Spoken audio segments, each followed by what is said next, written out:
सुबह का सूरज हड़प्पा के विशाल शहर पर उगा, जिसकी सुनहरी किरणें पकी हुई ईंटों की दीवारों और घुमावदार गलियों पर पड़ी।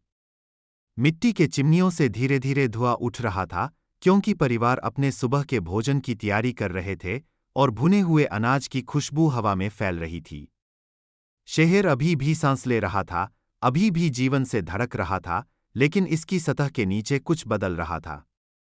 लोग इसे महसूस कर सकते थे, एक धीमी, रेंगती हुई अनिश्चितता जो उनके एक समय के महान सभ्यता पर छा रही थी। पश्चिमी द्वार पर यात्रियों का एक समूह आया, उनके कपड़े फटे हुए थे और आंखें थकान से भरी हुई थीं। वे ऊपर के गांवों से आए थे, जो कभी फलते फूलते थे लेकिन अब वीरान पड़े थे।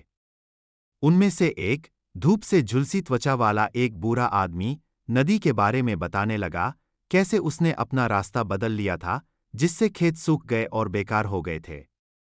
उसने उन शहरों के बारे में बताया जो कभी आबाद थे लेकिन अब खामोशी में डूब गए थे, और परिवारों को अपने घर छोड़कर नई जमीन की तलाश में निकलना पड़ा था। द्वार पर खड़े सिपाहियों ने बेचैनी से एक दूसरे की ओर देखा। अगर नदी बहाव बदल रही थी, अगर बस्तियां खाली हो रही थीं, तो हड़प्पा पर भी वही भाग्य आने में कितना समय लगेगा। हलचल भरे बाजार में एक कुम्हार रवि ने अपने पसीने को माथे से पोंछा जब वह घूमते हुए चाक पर मिट्टी को आकार दे रहा था। उसका हुनर पीढ़ियों से चला आ रहा था और उसका परिवार अपने बारीक और मजबूत बर्तनों के लिए जाना जाता था। लेकिन व्यापार पहले जितना मजबूत नहीं रह गया था। खरीदार कम आने लगे थे। दूरदराज के व्यापारी, जो कभी हड़प्पा के बर्तनों और गहनों के लिए उत्सुकता से व्यापार करते थे, अब कम ही आते थे। कुछ का कहना था कि मेसोपोटामिया वालों को अब उनके सामान की जरूरत नहीं थी, कि वे व्यापार के लिए दूसरी सभ्यताओं की ओर मुड़ गए थे।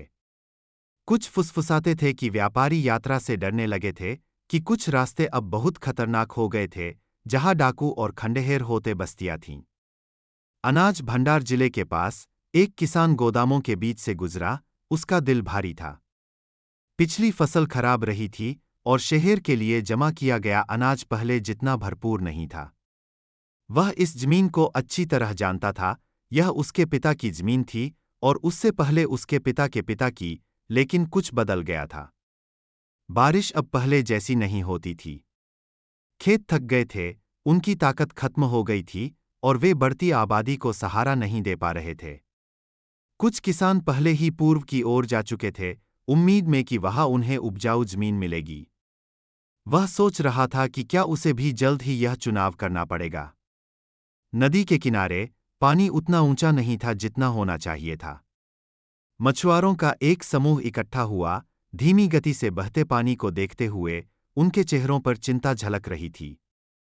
एक बूढ़े आदमी ने नदी में अजीब बदलावों के बारे में बड़बड़ाया, कि कुछ हिस्से सूख गए थे जबकि कुछ अप्रत्याशित रूप से बाढ़ से भर गए थे। उन्होंने सुना था कि धरती के नीचे जमीन खिसक रही थी, जिससे सिंधु नदी का रास्ता बदल रहा था। अगर नदी ने उन्हें छोड़ दिया, तो उनका शहर क्या होगा? शहर के अंदर ग्रेट बाथ लगभग खाली खड़ा था। कभी यह एक अनुष्ठान का स्थान था, जहां पुजारी और नागरिक साथ आते थे, अपने आप को शुद्ध करने के लिए। लेकिन पिछले कुछ समय से पानी दुर्लभ और गंदला हो गया था। कुछ का कहना था कि कुएं सूख रहे थे। कुछ को डर था कि देवताओं ने उन्हें छोड़ दिया था। क्या शहर ने उन्हें नाराज कर दिया था? क्या उन्होंने अपने कर्तव्यों में असफल रहे थे? हड़प्पा के उत्तरी किनारे पर एक छोटा लड़का खेतों में नंगे पैर दौड़ रहा था, उसकी हंसी हवा में गूंज रही थी। लेकिन उसके पिता, जो दूर से देख रहे थे, मुस्कुराए नहीं। उन्होंने सीमा के पास अजनबियों को देखा था, लोग जो हड़प्पावासियों की तरह नहीं दिखते या बोलते थे। उनके पास अलग हथियार थे, अलग कपड़े पहने हुए थे। वे खानाबदोश थे, शायद आरंभिक इंडो आर्यन, जो नई जमीन की तलाश में दक्षिण की ओर बढ़ रहे थे। क्या वे शांति से आएंगे या वे संघर्ष लाएंगे? सूरज ढलते समय हड़प्पा का पुजारी राजा मंदिर के सीढ़ियों पर खड़ा था, अपने शहर को देख रहा था। यह अभी भी मजबूत था, अभी भी खड़ा था, लेकिन कब तक? उसने बदलाव देखे थे, खराब फसलें, बदलती नदी, घटता व्यापार। उसने लोगों के रातोंरात चुपके से जाने की अफवाहें सुनी थीं, जो बेहतर भाग्य की तलाश में कहीं और जा रहे थे। क्या वह आने वाले तूफान को रोक सकता था, या क्या वह बस एक महान सभ्यता के धीरे धीरे बिखरने का गवाह बन रहा था?